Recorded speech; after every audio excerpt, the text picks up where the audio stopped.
Notre intention se résume à 3 concepts clés: rechercher, sensibiliser et préserver. Rechercher en créant un pôle de recherche autour de la dépollution des sols par les plantes. Informer et sensibiliser pour permettre à la commune de Paimboeuf et aux différents extérieurs d'avoir accès à cette connaissance et instaurer un dialogue clair et transparent.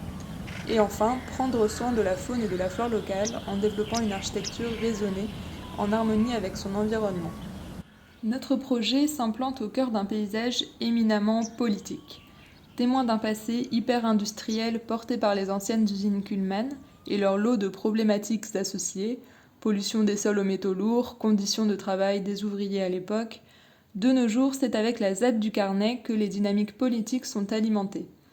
Ce paysage également où concourent des enjeux touristiques et environnementaux, donnés à voir par le parcours de la Loire à vélo sur lequel nous intervenons également. Les vestiges de la main de l'homme, au fil des décennies, sont encore visibles dans ce parc de l'Aumondière. D'une part, la structure existante en béton reste des activités marchandes pour les usines jusqu'en 1996. De l'autre, différentes couches de sol altérées au fil des interventions humaines. Nous agissons donc, à travers ce projet, sur les sols de manière douce en les dépolluant grâce à la phytoremédiation.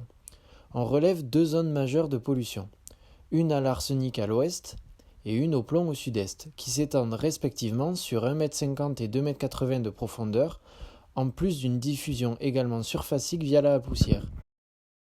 La phytoremédiation est une technique utilisant les plantes pour dépolluer l'air, les eaux et en l'occurrence les sols.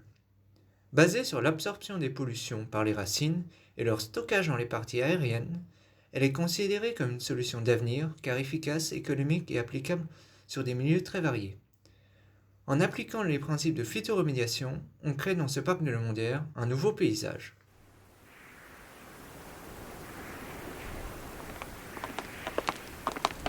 En parallèle du travail de phytoremédiation, nous intervenons sur les sites par l'installation d'une passerelle qui permet d'apprécier le nouveau paysage créé. Le sol étant humide et mou, l'accès au site était jusque-là impossible. Cette réalisation assure différents enjeux. Elle permet la phytoremédiation en donnant accès à la roselière au personnel scientifique pour analyse et échantillonnage. Ensuite, elle lie la commune de Paimboeuf à la ZAD du Carnet et propose un nouvel itinéraire à la Loire à vélo. Dans l'objectif de préserver le milieu, la passerelle se veut responsable. Elle se surélève du sol et s'y ancre par des pieux en bois. Le reste du projet est lui aussi réalisé en bois et privilégie les assemblages. Sa structure, quant à elle, cherche à minimiser la quantité de matière utilisée. La passerelle est composée de modules qui apportent une variation de rythme tout le long du parcours et invitent les promeneurs à flâner, marcher, courir et enfin se poser. Dans le cadre de notre projet, le but était d'établir un lien entre l'architecture et le site. Là où l'aspect pédagogique et politique apparaît comme une porte sur le paysage, l'aspect scientifique accentue cet effet en utilisant la perspective. Les laboratoires sont alors des outils culturels et architecturaux au service du paysage, de l'écosystème et de la population. L'utilisation de murs incurvés mais également la variation de hauteur établissent un lien visuel avec les différents éléments, notamment la roselière, omniprésente dans le parc de l'Aumondière. La végétation donne naissance à l'architecture, donnant à voir différents usages et un rapport différent à la nature tout au long des bâtiments. L'ossature est constituée d'une base sur pilotis, mais également d'un squelette de bois constitué de 8 fermes toutes différentes. Les plus grandes hauteurs, de 8 à 6 mètres, sont destinées aux usages horticoles et administratifs, avec la création de serres ou d'espaces de réunion. Les hauteurs intermédiaires, de 6 à 5 mètres, sont destinées aux espaces de pause et de relaxation, mais également aux dortoirs et aux parties fonctionnelles telles que les toilettes. Les plus petites hauteurs, de 5 à 3,5 mètres, sont destinées aux activités scientifiques et à la recherche.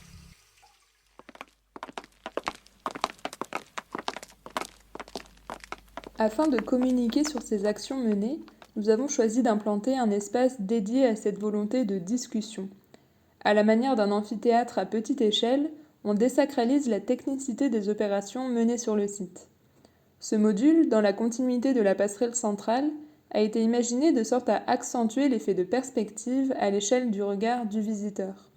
En plan, un trapèze s'ouvrant vers le bord de Loire. En coupe, un toit à simple pente qui affirme l'effet de profondeur. Si d'un côté la passerelle dialogue avec les roseaux, c'est de l'autre qu'un point de vue panoramique est proposé dans ce cadre privilégié, donnant à voir l'étendue d'un paysage mouvant au gré des vents et des marées. On peut alors imaginer, à la fin d'une intervention des chercheurs et paysagistes parlant de leur activité in situ, que l'ensemble de l'auditoire participant se retrouve pour des échanges plus conviviaux autour d'un apéritif organisé sur ce belvédère.